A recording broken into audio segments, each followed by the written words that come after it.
Woboon Oromiyaa bakkoota garaagaraatti diina irratti tarkaanfii fudhachaa kan jiru yoo ta'u, muddee tokko 2025 Arsii Bahaa aanaa Honqoloo Waabee keessattis tarkaanfii guggubduu fudhateera. Miseensonni raayyaa ittisa Itoophiyaa 3 godina lixa Wallaggaa aanaa Mana Siibuu fi aanaa Beegii keessaa bahuun wobotti harka kennataniiru. Oromiyaa bakkoota garaagaraa keessatti sirni maafiyaa piippii ummata dararaa kan jiru yoo ta'u, godina Iluu Abbaaboor aanaa Yaayoo Gandaleeqaa keessatti hojjettoota biiroo ganda sanaatiin rakkoon hedduun ummata irra gahaa jiraachuu himan. Sirni awwaalcha obbo Dootii Turaa godina Arsii Lixaatti raawwatame. Pirezidaantiin Eertiraa Isaayyaas Afoorqii sanbata waaree booda poorti Suudaan deemee aangawoota Suudaan waliin mari'achuu ministeerri beeksisa Eertiraa Yamaanee Gabramasqal beeksiseera.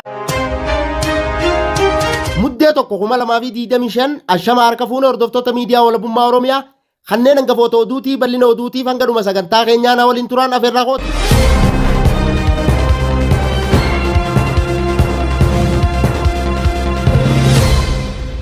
Woboon Oromiyaa bakkoota garaagaraatti diina irratti tarkaanfii fudhachaa kan jiru yoo ta'u, muddee tokko 2025 Arsii Bahaa aanaa Honqoloo Waabee keessattis tarkaanfii guggubduu fudhateera. Bal'ina oduutiif Jaalduniyaan waan qindeeffatte qabdi. Abdii fi wanteen sabaa woboon Arsii Bahaa aanaa Honqoloo Waabee keessatti diina haleelem. Muddee tokko bar 2025 irree fi gaachanni uummata Oromoo woboon zoonii kibba baha Oromiyaa aanaa Honqoloo Waabee magaalaa Miiccituu jedhamu keessatti sadaas 30 bar 2025 halkan mooraa isheen qubattee hawaasa iraarsaa jirtutti marsuun tarkaanfii ilaalessaa fudhateen du'aa fi madoon adabuun mooricha keessaa ari'ee jira. Miseensonni raayyaa ittisa Itoophiyaa 3 godina lixa Wallaggaa aanaa Mana Siibuu fi aanaa Beegii keessaa bahuun wobotti harka kennataniiru. Bal'ina oduutiif Jaalduniyaan waan qindeeffatte qabdi. Muddee tokko bar 2025 miseensonni waraana Biltsiginnaa 2 godina lixa Wallaggaa aanaa Mana Siibuu mooraa waraana bulchiinsa magaalaa Wankii keessaa kaleessa sadaasa 30 bar 2025 meeshaa eekemmii Turkii 2 fi hidhannoo 2 qabachuun mooraa diinaa keessaa bahuun gooticha waraana bilisummaa Oromoo woboo bira gahuu ajajaa woboo bakkichaa miidiyaa walabummaa Oromiyaatti himaniiru.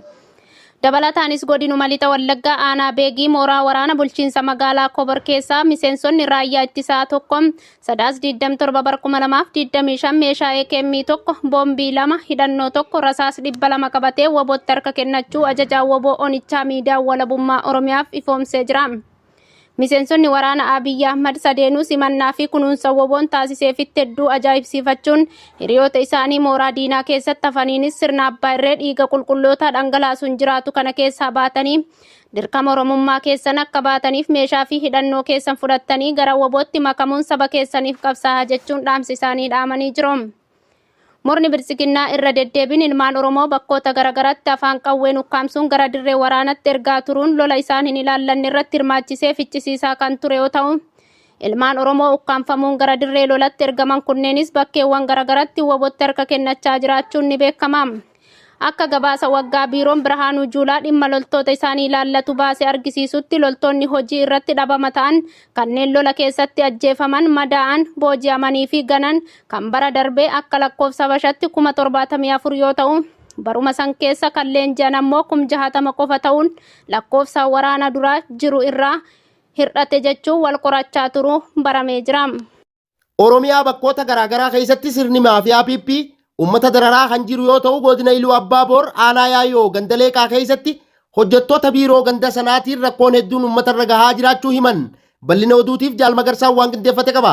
Godina Iluu Abbaaboor aanaa Yaayoo Gandaleeqaa keessatti hojjettoota biiroo ganda sanaatiin rakkoon hedduun ummata irra gahaa jiraachuu himan. Kaabinee maqaan isaa Maammadoo Ibraahimii fi dhimma nageenyaa maqaan isaa Daawit Alamaayyoo jedhamu jarreen kun ummata irratti rakkoo hamtuu geessisaa jiraachuu dubbatu.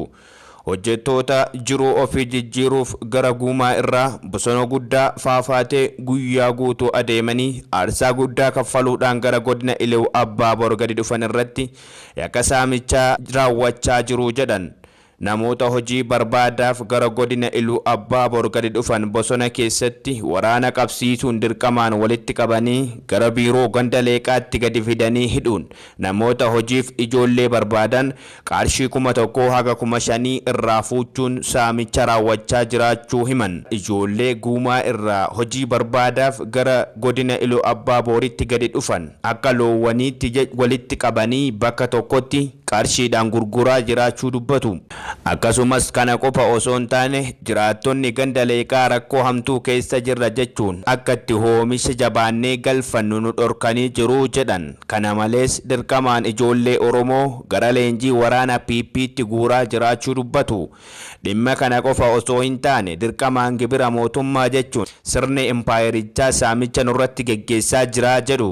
Ganda keenyaaf ifaan gale tokkollee hin jiru, rakkoo bishaan dhugaatii wal qabatee rakkoo hamtuu keessa jirra jedhan. Kana malees dirqamaan ijoollee Oromoo gara leenjii waraana PP'tti guuraa jiraachuu dubbatu. Dhimma kana qofa osoo hin taane dirqamaan gibira mootummaa jechuun qaama itti himannu dhabnee dararamaa jirraa jedhan. Sirni awwaalcha obbo Dootii Turaa godina Arsii Lixaatti raawwatame. Bal'ina odeeffannoo kanaatiif Jaal Magarsaan waan qindeeffate qaba. Sirni awwaalcha obbo Dootii Turaa godina Arsii Lixaatti raawwatame. Dhihoo kana biyya Ameerikaatti du'aan kan boqotan reeffi qabsa'aa gameessa Dootii Turaa buufata xiyyaaraa Booleetti erga simatamee booda gara bakka dhaloota isaanii Arsiitti geeffamuun himameera. Bakka qabsaa'onni buleeyyiin hayyoonni maatii fi firoottanii fi uummanni hedduu argamanitti sirni awwaalcha isaanii akka kabajame dubbatu.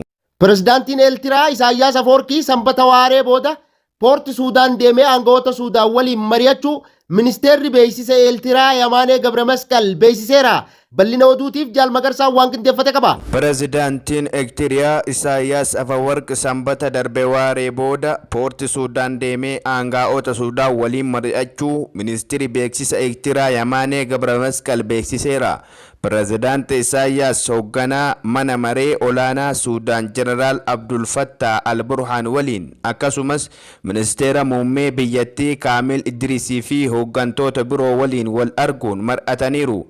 Akka miidiyaaleen Suudaanii fi Eertiraa gabaasanitti akka ibsa ministeerri beeksisa Eertiraa Yamaan Gabremasqal fuula X irratti barreessetti pirezidaanti Isaayyaasii fi Jeneraal Abdul Fattah Al-Burhaan hariiroo gamlameenii Suudaanii fi Eertiraa jabeeffachuuf dhimmoota misoomaa fi dhimma walwaraansa Suudaan keessa deemaa jiru akkasumas dhimmoota naannoo fi addunyaa kaasuun mari'ataniiru. Akka maddi oduu sunnaa jedhutti pirezidaanti Isaayyaasii fi Jeneraal Al-Burhaan waraana Suudaan keessa waggoota 2 fi walakkaa ture irratti dubbachuun akkaataa nagaa fi tasgabbiin dhufuu danda'u irratti mari'atanii jiru. Pirezidaanti Isaayyaas tokkummaa fi walabummaa Suudaan akka cimsee deeggaru himuun deeggarsa Asmaraan Kaartuumiif taasiftu akka itti fufu dubbateera. Tasgabbiin Suudaan tasgabbiin naannichaaf yaaldureedha jedhee pirezidaanti. Kana jechuun pirezidaanti Isaayyaas yoo dubbatu Jeneraal Abdul Fattah Al-Burhaan gama isaatiin yeroo rakkina irratti uummata Suudaan cinaa dhaabbachuu filachuu isaaf Isaayyaas galateeffachuun hariiroo seena qabeessa uummata biyyoota lamaan gidduu jiru jabeessuuf cimanii akka hojjetan dubbate. Walwaraansa caamsaa bara 2023 Suudaan keessatti baname hordofee humnoota addaa Suudaan RCF'n magaalaa guddoo biyyattii Kaartuum keessaa kan baafame Jeneraal Abdul Fattah Al-Burhaan magaalaa ulaa galaanaa Poort Suudaan keessa qubachuuf dirqameera. Egaa hordoftoota miidiyaa walabummaa Oromiyaa oduun ammaaf qabnu kanumaa oduu birootiin hanga walitti deebinuu nagaan nuuf tura. Horaa bulaa deebana.